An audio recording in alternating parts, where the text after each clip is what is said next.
Imagine the roar of 80,000 at Wembley fading to a deadly hush as Reece Walsh, the Broncos' breakout sensation turned Kangaroos' lightning bolt, crumples mid-sprint in the dying embers of the second Ashes test, clutching his shoulder like it's harboring a betrayal from his own body. Sinbin moments earlier for a shoulder charge that ignited a powder keg of fisticuffs, he returns to a gritty 14-4 grind-out victory that seals Australia's 14th straight Ashes urn, but as medics swarm and his arm dangles limp, the whisper turns to a scream. Is this the freakish fullback's tour-ending curse, dropping him cold for the dead rubber at Headingley? What if the Golden Boys' fire, that ignited 2 tries and man-of-the-match magic in the opener, is snuffed out not by English steel but by a hidden fracture no replay can capture? Buckle up, because the verdict drops like an anvil, and it flips the script on everything. The chaos erupts in Liverpool's Hill Dickinson Stadium under a slate-grey sky that mirrors the brewing storm, the air thick with the scent of rain-soaked turf and raw rivalry. Australia, already perched on a 1-0 ledge after Walsh's Wembley wizardry swan diving for a try that had even neutral fans gasping, his feet barely kissing the grass before he grounded the ball like a thief stealing thunder face in England's side feral with desperation. Shaun Wane's Lions, stung by the 26-6 opener where Walsh danced through their line like a shadow in fog, charge out like wolves scenting blood.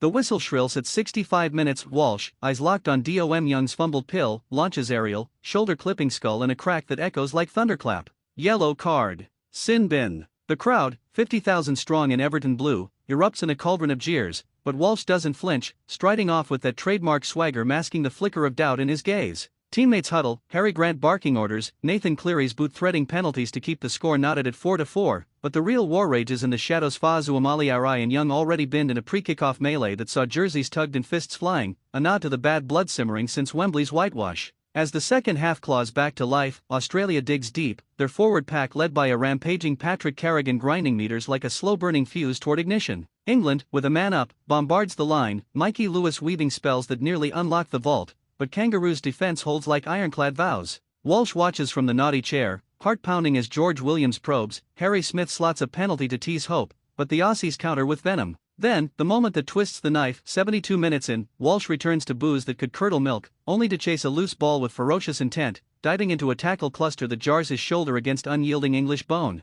He pops up, shakes it off with a grin for the cameras, but insiders later spill the tea that Jolt reopened a nagging tweak from training, a micro-tear in the AC joint that scans now confirm as a full-blown spectre. Australia surges, Cameron Munster ghosts through for the decider, Hudson Young crashes over like a tidal wave, Cleary's conversion splitting uprights as the siren wails.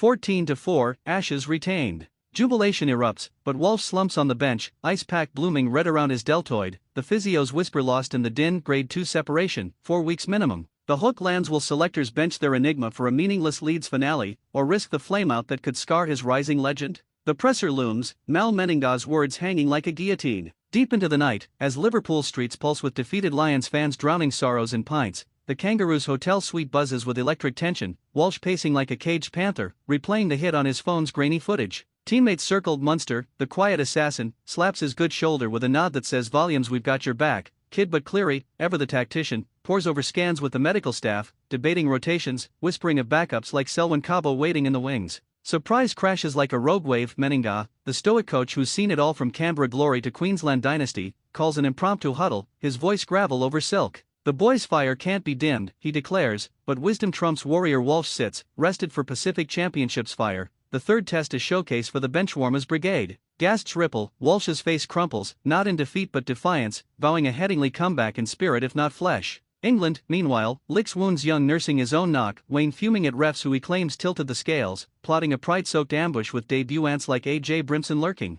Fans flood socials, hashtag Walshout trending like wildfire, debates raging, heroes rest or heartbreaking snub? Yet in the quiet hours, a leaked text surfaces. Walsh to Meninga, coach, one more run, for the earned shine. The plea denied, but the cliffhanger coils. What if scans lie, and he straps up anyway, defying docs for a phantom charge that could etch immortality or etch regret? The dawn breaks over Merseyside, team sheets pending, the Ashes safe but the saga savage. Welcome to Aussie NRL Updates, your unfiltered feed of footy fury. Hit subscribe now for the raw recaps that hit harder than a Fazu Amali Arai fend, because in league, legends aren't born, they're battered into being. As Headingley hoves into view, England's ghosts of 2003 stir, plotting to tarnish Australia's sweep with a consolation stunner, but without Walsh's spark, his 80-meter bursts, his try-saving swats that left jaws on the deck. Do the Kangaroos flicker or flare? Picture the lineup shuffled, Cabo slotting in, his roosters Polish gleaming under northern floodlights, Munster scheming deeper, Cleary's boot a sniper's scope. Yet the void yawns wide, Walsh's absence a tactical black hole sucking in what-ifs.